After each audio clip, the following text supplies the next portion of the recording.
Thousands of people pass over this bridge on South Broad Street near the courthouse in Trenton nearly every day. But few, if any, know the real significance to this place in American history. The commuters and the people that simply pass by this spot see it as a convenience on their way to somewhere else. But this area is so much more.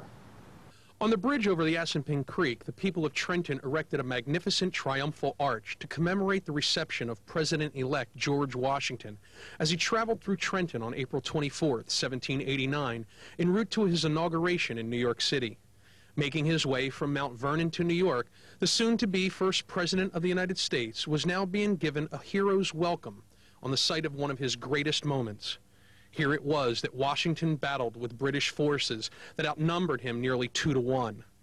The arch was a fitting tribute to the man that had led his troops to victory here and was as enormous as his reputation.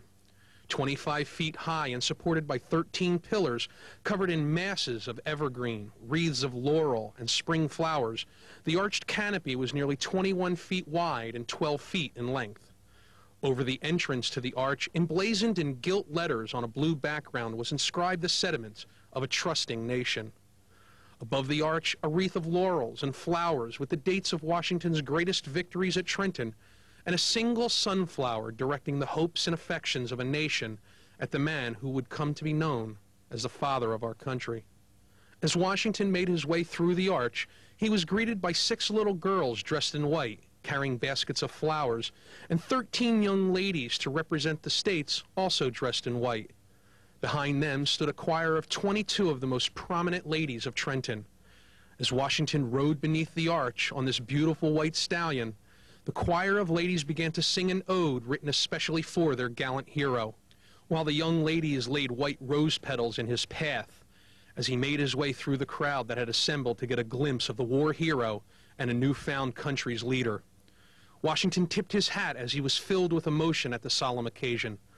Slowly, he then made his way to the city tavern, where a grand reception and dinner was given in his honor, before he retired for the evening at Morven in Princeton.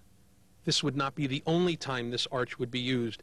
In 1824, when the Marquis de Lafayette was making his farewell tour of America, the citizens of Trenton reconstructed the arch, seemingly too cheap to build the honored war hero a new arch. Today, only 2 pieces of the famous arch can be found, one at the Trenton Public Library and the other at the old barracks in downtown Trenton. Both relics serve as an important link to the memorable Trenton event of George Washington's reception.